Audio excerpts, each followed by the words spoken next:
Hello everyone, welcome to perfection IAS. So BPSC mains की इस series में हम डिस्कस करने वाले हैं पॉलिटी क्वेश्चंस, यानी पॉलिटी के मेंस क्वेश्चंस। सो क्वेश्चन है, what do you mean by e governance? Analyse the position of Bihar in the implementation of e governance. So question is about e governance. Now introduction में हम शुरू कर सकते हैं कि गवर्नेंस क्या होती है। तो what is governance? Governance is a process of decision making by the government, या we can write as governance is a way how government functions. Now governance से related ही एक और एड ऑन कॉन्सेप्ट है good governance. Good governance क्या है? United Nations ने इसके लिए 8 प्रिंसिपल्स दिए हैं, 8 प्रिंसिपल्स ऑफ गुड गवर्नेंस। क्या क्या है ये प्रिंसिपल? जैसे अकाउंटेबल गवर्नमेंट होनी चाहिए, देन ट्रांसपेरेंट होनी चाहिए, देन रिस्पॉन्सिव होनी चाहिए to citizens needs, then equitable and inclusive, then efficient and effective, the government which follow the rule of law, participatory government, which ensure the participation of citizens, and the last one is consensus oriented, यानी कि जो लोगों से सलाह मिलाकर चले। So these are the key parameters of good governance by UN. So ये UN यानी यूनाइटेड नेशंस ने 8 पैरामीटर्स बताए हैं गुड गवर्नेंस के। हाँ, जो क्वेश्चन में पूछा गया है that is about e governance. So सबसे पहले हम बताएंगे गवर्नेंस क्या होती है, फिर हम बताएंगे ई गवर्नेंस क्या है। ई गवर्नेंस का मतलब है कि governance with the help of ICT. So ये है गवर्नेंस प्लस आईसीटी। आईसीटी क्या है? इंफॉर्मेशन एंड कम्युनिकेशन टेक्नोलॉजी, यानी कि टेक्नोलॉजी की मदद से गवर्नेंस की जो सर्विस डिलीवरी है उसको बेहतर बनाना। So what is e governance? It is electronic governance, which means government is functioning with the help of ICT, that is information and communication technology, to improve the service experience of citizens. So it is application of information technology for delivering government services. So e-governance is the application of information technology, application of ICT for delivering better services to the citizens. E means electronic. Electronic का मतलब है कि यहाँ पर information और communication technology की सहायता से बेहतर सर्विसेज प्रोवाइड करना। फीचर्स ऑफ ई गवर्नेंस की अगर हम बात करें, सो ये फीचर्स हैं, इनको हम स्मार्ट एक्रोनिम के थ्रू याद रख सकते हैं, SMART। एस का मतलब है सिंपल, एम का मतलब है मोरल, ए का मतलब है अकाउंटेबल, आर का मतलब है रिस्पॉन्सिव, एंड टी का मतलब है ट्रांसपेरेंट। अब ई गवर्नेंस के ऑब्जेक्टिव्स की बात करें, objectives of e governance. So सबसे पहला ऑब्जेक्टिव तो obviously better quality of services. Second, to reduce corruption. जैसे मान लीजिए आरटीओ ऑफिस में करप्शन है, जब भी आप वहाँ पर फीस जमा करवाने जाते हो तो वो आप लोगों से ज़्यादा पैसे मांगते हैं। सो अगर उसका ऑनलाइन वर्जन जो कि ऑलरेडी अवेलेबल है, अगर ऑनलाइन आप फीस पे कर पाओगे तो ऑब्वियसली वहाँ पर करप्शन का स्कोप है वो कम हो जाएगा। थर्ड है empowering citizens through information. Next है improving government efficiency, then speedy delivery of services, then ensuring transparency and accountability, then to prevent the loopholes and leakage. For example, जैसे अगर services देनी है सिटीजन्स को, जैसे कि कुछ भी उन्हें डिस्ट्रीब्यूट करना है, तो डायरेक्ट बेनिफिट ट्रांसफ़र इनिशिएटिव है जिसमें डायरेक्टली सिटीजन के अकाउंट में पैसे जाने हैं। इससे क्या होगा कि जो बीच की पार्टीज़ हैं, जो बीच के ब्रोकर्स हैं, वो करप्शन नहीं कर पाएंगे। फॉर एग्जांपल एलपीजी सिलेंडर्स के लिए जो सब्सिडी दी जाती थी, उसको जब डीबीटी किया गया, यानी डायरेक्ट बेनिफिशियरी के अकाउंट में ट्रांसफ़र किए गए, तो इससे गवर्नमेंट ने अप्रोक्सीमेटली 50,000 करोड़ की सेविंग की थी। सो ये कुछ सिंपल से ऑब्जेक्टिव्स हैं जिसके थ्रू ई गवर्नेंस फंक्शन करने की कोशिश करती है। इसके अलावा जो एडमिनिस्ट्रेटिव प्रोसेस है उसका भी ऑटोमेशन हो सकता है, automation of administrative process. And इससे क्या होगा? रेड टेपिज्म कम होगा। रेड टेपिज्म क्या है? जैसे सरकारी ऑफिस में आप जाते हो तो बाबू बोलते हैं कल आना, परसों आना, और वो एक स्टेप से दूसरे स्टेप आपको घुमाते रहते हैं। सो जैसे ही ये काम ऑनलाइन होना शुरू हो जाएगा तो इसमें रेड टेपिज्म कम हो जाएगा। अब बात करते हैं ई गवर्नेंस के पिलर्स की, पिलर्स ऑफ ई गवर्नेंस। इस क्वेश्चन में हम ई गवर्नेंस से रिलेटेड जितने भी पॉसिबल डायमेंशंस है सबको डिस्कस करने वाले, ताकि फ्यूचर में भी अगर ई गवर्नेंस से रिलेटेड क्वेश्चन आए तो आप उसको इजीली टैकल कर पाओ। तो पिलर्स क्या क्या हैं इसके? सबसे पहला पिलर है पीपल, यानी लोगों के लिए है, लोगों द्वारा है। सेकंड है प्रोसेस है, इसमें प्रोसेस सिंप्लीफाइड हो जाएगा जो कि अदरवाइज़ कॉम्प्लिकेटेड बना के रखा है। इसमें रिसोर्स यूटिलाइजेशन है वो भी प्रॉपर तरीके से होगा। फॉर एग्जांपल जैसे कोविड के केस में वैक्सीनेशन होना था, तो सारी बुकिंग्स यानी कब आपको इंजेक्शन लगवाना है, वो स्लॉट, वो सब आप बुक करवा सकते थे। तो इससे क्या होगा कि पहली बात तो सिर्फ जिनका स्लॉट होगा वो लोग जाएंगे, तो इससे उनका ट्रैवलिंग कॉस्ट सेव होगा। दूसरी बात, वहाँ पर वेट ज़्यादा नहीं करना पड़ेगा, तो उनका टाइम भी सेव होगा। और अगर ये ऑनलाइन ना होता, ऑफलाइन होता, तो इसके लिए बुकिंग करने के लिए भी लोगों को बिठाना पड़ता, जो कि एक मैन पावर का वेस्टेज होता। और फोर्थ पॉइंट है टेक्नोलॉजी। टेक्नोलॉजी तो ऑब्वियसली होनी है, क्योंकि ई गवर्नेंस का मतलब ही है governance with the help of ICT, that is information and communication technology.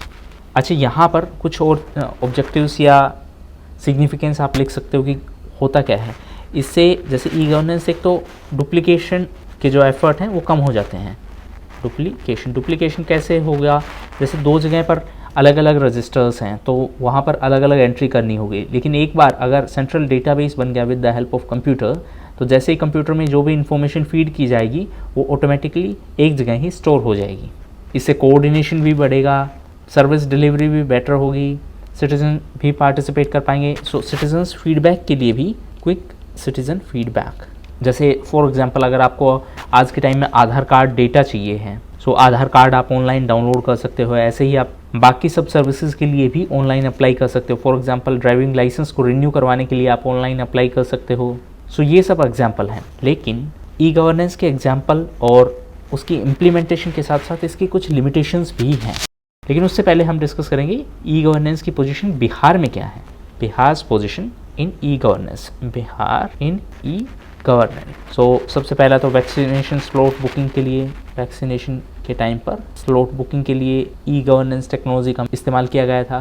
दूसरी बात, अगर ई गवर्नेंस की शुरुआत की बात करें तो centre for e governance was established in financial year 2005-06। ये बिहार में एस्टेब्लिश किया गया था 2005-06 में। इसका मेन ऑब्जेक्टिव था कि ई गवर्नेंस को प्रमोट करना।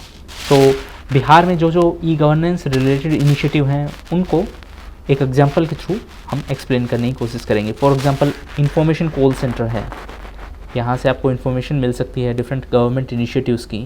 देन आपके पास है ई डिस्ट्रिक्ट स्कीम। पहले डिस्ट्रिक्ट कार्यालय में जो काम फिजिकली जाके करना पड़ता था, अब मैक्सिमम सर्विसेज को ऑनलाइन कर दिया गया है, ताकि आपको डिस्ट्रिक्ट हेडक्वार्टर जाने की ज़रूरत ना पड़े और घर बैठे ही आपके काम हो सकें।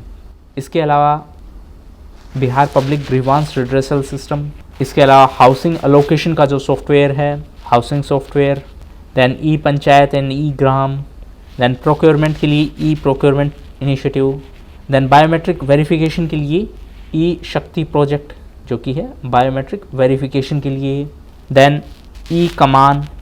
सो डिस्ट्रिक्ट एडमिनिस्ट्रेशन है वो इस सिस्टम के थ्रू यानी ई कमान सिस्टम के थ्रू होम गार्ड्स को ड्यूटी अलोकेट करता है। Duty allocation for home guards, ये है e governance initiative in Bihar. Okay, then एक जो सेंट्रल गवर्नमेंट का है GEM, government e market place. Actually government के जितने भी डिपार्टमेंट्स हैं उसके लिए एक अमेज़ोन टाइप प्लेटफॉर्म है, जहाँ पर गवर्नमेंट के किसी भी डिपार्टमेंट को अगर कुछ भी ख़रीदना है तो वो इस प्लेटफॉर्म के थ्रू ख़रीद पाएंगे, ताकि जो चीज़ें खरीदी गई हैं उनमें करप्शन का स्कोप ना हो। इसके अलावा एक स्पैरो इनिशिएटिव है बिहार का। स्पैरो का फुल फॉर्म है smart performance appraisal report recording online system. So ये अप्रेजल परफॉर्मेंस रिपोर्ट के लिए सॉफ्टवेयर है जो कि ऑफिसर्स की परफॉर्मेंस रिलेटेड इन्फॉर्मेशन मेंटेन करने के लिए काम में लिया जाता है। तो ये सब इनिशिएटिव्स हैं। इसके अलावा जैसे CFMS, that is comprehensive financial management system. So ये बिहार का एक पब्लिक फाइनेंस मैनेजमेंट सिस्टम है। सो ये सब इनिशिएटिव्स आप स्पेसिफाई कर सकते हो। Now coming back to issues related to e governance, कहने का मतलब है जब ई गवर्नेंस के इतने फ़ायदे हैं तो ये प्रॉपरली अभी तक इम्प्लीमेंट क्यों नहीं किया जा रहा, क्या क्या इश्यूज़ हैं। सबसे पहले टेक्नोलॉजी एक इशू है, डिजिटल इंफ्रास्ट्रक्चर दूसरा इशू है, स्किल्ड मैन पावर तीसरा इशू है, fourth is related to data handling, fifth is related to lack of data privacy norms. Next है इंटरनेट कनेक्टिविटी भी, जो इंडिया के हिंटरलैंड एरियाज़ हैं या बिहार के जो हिंटरलैंड एरियाज़ हैं वहाँ पर इंटरनेट कनेक्टिविटी भी एक इशू है। दैन इंटरऑपरेटेबिलिटी, यानी कि एक जो सिस्टम बनाया है इसका डेटा दूसरे सिस्टम में यूज़ में नहीं लिया जा सकता, तो वो भी एक मेजर इशू है। इसके अलावा डिजिटल अवेयरनेस की कमी है। इसके अलावा साइबर क्राइम्स भी एक मेजर इशू है, साइबर क्राइम्स। अब एक्चुअली सबके पास इंटरनेट, यानी कि जिन भी लोगों के पास इंटरनेट एक्सेस हैं उनके सामने भी एक चैलेंज है साइबर क्राइम का, because they are not totally aware about the power of internet. तो कई बार वो साइबर क्राइम के विक्टिम बन जाते हैं। Then we are going to discuss what are the factors which are pushing for e governance. सबसे पहले तो डिजिटल इंडिया जो इनिशिएटिव है, देन डीमोनेटाइजेशन की वजह से लोग ऑनलाइन पेमेंट पर फोकस करने लगे हैं। देन कोविड की वजह से भी डिजिटल इनिशिएटिव्स काफ़ी स्पीड पकड़े हैं। फॉर एग्जांपल कोविड से पहले जो ऑफलाइन क्लासेस होती थी, कोविड के टाइम पर उनको ऑनलाइन किया गया। इसके अलावा इंक्रीजिंग डिजिटल सर्विसेज हैं और increasing penetration of mobile phones and internet. So ये थे फैक्टर्स विच आर पुशिंग। अब एंड में we are going to write conclusion. So conclusion का मतलब क्या है कि ई गवर्नेंस है, e governance is gaining speed or gaining momentum in our country, but we have to focus on digital awareness and we need to reduce the gap of digital divide. Digital divide का मतलब क्या है कि एक तरफ तो लोग इतने एडवांस हो गए हैं कि घर बैठे खाना ऑर्डर कर रहे हैं, घर बैठे टैक्सी आ जा रही है, और दूसरी तरफ कुछ लोग ऐसे भी हैं जिनके पास अभी तक इंटरनेट भी प्रॉपरली नहीं पहुंचा है। सो एंड में आप बता सकते हो the success of e governance mainly depends on internet availability, training and awareness. 5G services are going to be a game changer in the field of e-governance. So that was all. Thank you.